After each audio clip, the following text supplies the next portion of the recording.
Is Goku Black still alive? Proof. I like how every DBZ YouTuber just throws proof in all their videos now. It's like the old-fashioned confirmed.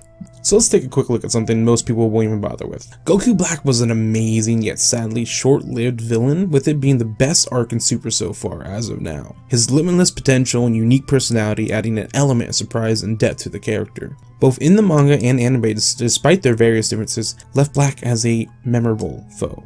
So what happened? Why was it such a short-lived, one-sided story, and yet every other arc that was a rehash or non-stake story was drawn out? It's clear he was a fan favorite, and people were excited what would happen between him and Trunks if mixed with the current timeline. Instead, we were given a quick death and an end to the story, moving on to now the long Tournament of Power story arc.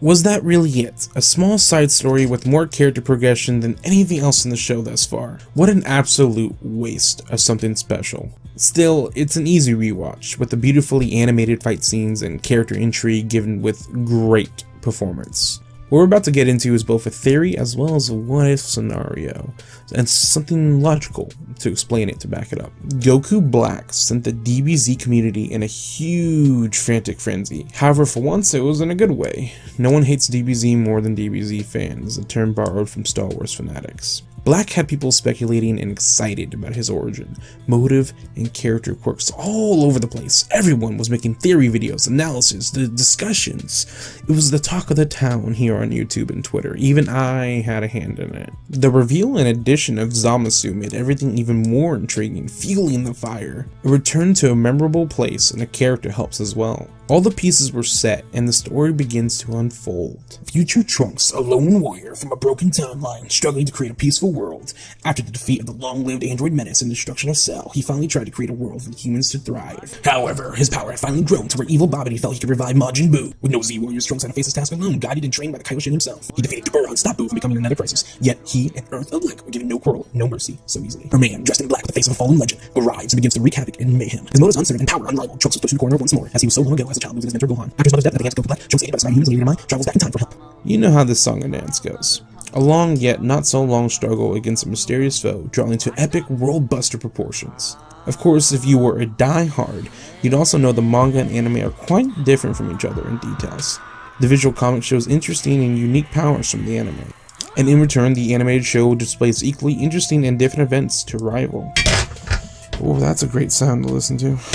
Both do or share a common theme, foreshadowing. In both the manga and anime, Black's power is constantly hinted at being much more than meets the eye. Not just in terms of raw strength, but in abilities unknown to mortal and gods alike. One in particular we'll be focusing on is the anime representation of Black's scythe move.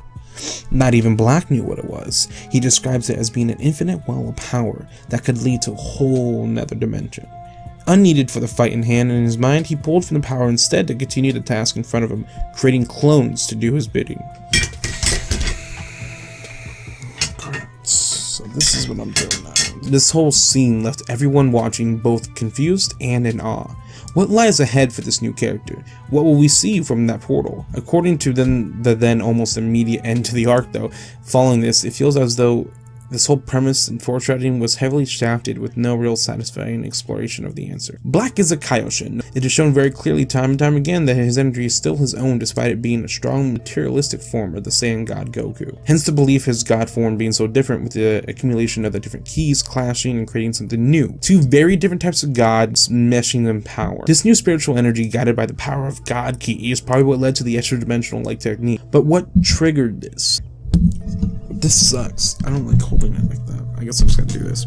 Even he doesn't know the depths and complexity of his own being. Well, it's proven over and over that he learns and unlocks more about himself with every fight, specifically with Goku, and somewhat with Vegeta. Why is that? Trunks didn't make him stronger, which is apparent when Black first meets our main timeline's hero Goku. His power was still a Super Saiyan 2, like Zamasu. Well, one reason is obvious, Goku had the same body, so of course fighting it in person would help him achieve its power. Another, however, which I think is just as useful in a way, is being pushed to the edge, and even more so by someone with the God Ki. Just like Goku going Super Saiyan or Ultra Instinct, Black needed some intense, unique situations to push him beyond what he believed his boundaries were, awakening newfound power out of pure instinct to survive. Let's take a quick look at the manga. Similar to when Black made clones in the anime, Fuse Zamasu made countless clones of himself as well in the manga, and they all tried to escape at the last second against Xena. It's assumed and presumed that they failed and died. Not much much different than the anime, but still different. In the anime's final confrontation against Trunks, Zamasu and Black were clearly shown to be having a hard time staying as one, as a deformed half of the body of Fused Zamasu was showing. Black apparently not being immortal and being insane didn't mesh with the CAPTION immortal Zamasu when heavily attacked.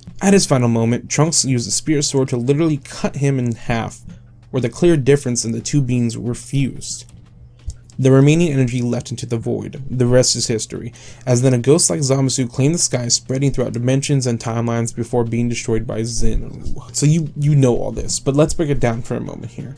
The very first thing I like to mention here is despite physically losing, he actually transcended in power immensely because of this close defeat, taking over all of reality and all realities as a whole for a few moments. So this defeat made him both more powerful and forced that power to help him survive and adapt and come back. This could be argued it's due to the wish for immortality, and in all likelihood that's exactly it. However, Zeno transcends even that. Still, it's very obvious just by looking that Goku Black did not transcend with Zamasu. The sky is not filled with the fused Zamasu. I'm starting to hate that name making this video, by the way. The amount of times I've had to say Zamas and Zamasu is... Zamasu, it's not a fun name. The sky is not filled with the fused Zamasu, but the original green Kaioshin. So where's Black? Where's his other half? Did he not survive due to him not being immortal from Trunks' attack? If we're being completely uncreative and close-minded, he probably died from Trunks. However, let's think outside the box for a sec and look at the bigger picture. This whole arc, the whole thing was about Goku Black, not just Zamasu, at least in the anime. Countless times it was shown that Black's power was unique and growing, and even compared to Zama's. Writing-wise, it makes no sense to do that and then to do absolutely nothing with it. They set up all these plot points and character devices to just never be used? Unlikely. Let's just say for a moment that in his final moment as Fused Zamasu, he wasn't killed by Trunks, but just the fusion itself was destroyed, and a last-ditch effort of desperate instinct attempting to save his life like it has done before against foes like Vegeta and Goku. Black's own power transcends to godhood, just like Zamasu's did. Instead of becoming one with reality though and being erased with Zamasu, however, it just does what it has before and tried to keep Black alive, taking him to a safe place to recover, like a pocket dimension far removed from anything known to gods and mortals alike. His infinite well of power, his dead zone, surviving Zeno's destruction. What would happen next? Would Black's physical form slowly heal? Would his power have grown immensely like Zamasu's? It would all depend on what kind of properties that dimension has. The Time Chamber and Whis, these names are cool at first, but super annoying later. The Time Chamber and Whis' staff have unique laws, being pocket dimensions themselves. This world he would have retreated to would no doubt have its own set of rules. Between time differences, healings, or image training, like hell, it could be replaced for a much deadlier Goku to make his return. Black, that is. What happens next, then? Let's just say everything I said is true. What big plans would they have for Black to keep him around? If they pull a Frieza and have it be filler fan service, people would go mad. To be honest, I think the best use of him would be a much bigger plot or an actual side story not revolving around Goku at all, as weird as it sounds. Without Zamasu there to push him towards the Zero Mortal plan, which he would still want, he would perhaps get caught in a different time era or realities not knowing how to use his powers correctly. This could lead to a whole plethora of interesting paths to take this character, and foes for him to go against. And if they decide to use it in the manga, it's probably not too hard to just say one of the clones got away and due to the lack of power being alone, it reformed to just Goku Black. As it was shown, they were in sync on a molecular level, which allowed the separated Black and Zamasu to each individually reform as their fused state. So the opposite should be possible too. You should check out the manga, by the way, interesting stuff. Have you heard of Dragon Ball Room? It's something that has so much potential. Like Marvel and Star Wars having their own expanded universes, the Dragon Ball Room was created not too long ago to do just that. A group of creators worked with Toriyama to create a new DBZ storyline, for the first of which was a what-if scenario where Yamcha was suddenly a major player. Very interesting stuff as well, I highly recommend it. The point of me mentioning it though, is to say, okay, maybe they don't bring back Black, directly anyway. A couple of side stories were made showing Bardock's true life before his defeat at the hands of Frieza, and his ascension to SSJ and time traveling, which I did make a video on, by the way. Also really cool. What if that's how they plan to use Black all along? If that's the case, he would be a recurring villain in various tie-in titles and have his own off-adventures through video game stories and in manga, or even in one-shot anime. This could be a huge door to be opened for this character, creating sort of a Boba Fett-like situation, using wasted potential and milking the hiffle out of it. Honestly, I know how I worded all this, but it could be cool if done right. He could be a major player in the main story or have a side story of his own. Heck, his portal might even lead him to another dimension, like the ones used in Xenoverse 1 and 2, like a time nest or mistakes in time. Let me know what you think though. Would you like to see Black again in some shape or form? If so, how would you like him to return? And let me know your thoughts down below. I would love to hear your theories. Maybe I'll even make a video going in depth on one. Like and share this so we can keep the discussion going. And before I say peace out, I'd like to say that I know this all sounds crazy, but it's just for fun. You know, we're just talking about Goku Black coming back for fun.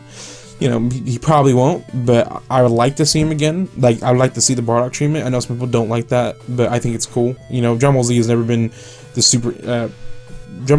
super super depth something. It's more like just bad awesome. You know what I mean? It's just more about being really cool, as opposed to just having a huge message behind it. So I don't see anything wrong with doing cool stuff in a show that's just meant to be cool. Obviously, there's a surface area of like colorful, and below that you can do some deeper meanings and more depth of characters and stuff like that. But on the surface, it's supposed to be just a cool. It's supposed to just be a fun, fighting, and funny. You know what I mean? So I don't see anything wrong with giving it the Bardock treatment. Cause truth is, Bardock treatment works. A lot of people like it. The Broly treatment. You know what I mean? Just bring them back in various video games and give them some side story stuff, like in Xenoverse for Bardock, or I guess Bardock's the main one I'm focusing on here, but there was some stuff for like the history of Trunks, and yeah, there was some Broly stuff and just whatever, and in games, there's all types of stuff in games with what if stories for characters. I would just like to see some Black stuff, some Goku Black stuff. I don't think he'll actually come back in the main anime, but I do think it's possible. I mean, Frieza came back for, and he's one of the most popular characters in Z. So far, the most popular character in Super is definitely Goku Black, so who knows? He could come back in some shape or form, because I just think it was weird that they showed all these foreshadowing stuff like that portal, and then didn't do anything with it, So I would just like to see more exploration on his power and his character, because he doesn't seem super evil in all honesty. I mean, he's evil, but like I just would like to see him face off against some interesting people. That's all. Even if it's not through the anime, it doesn't have to be main canon. It can be. I just want to see him, sort of maybe like in a manga one shot or something, like they did for Yamcha, and I think it'd be kind of fun. But who knows? I don't think he's gone for good. That's all I'm saying. I doubt it. There's too much intrigue around him, especially with in video games. I think he'll be back in certain types of storylines and stuff. Anyway, that was my peace out.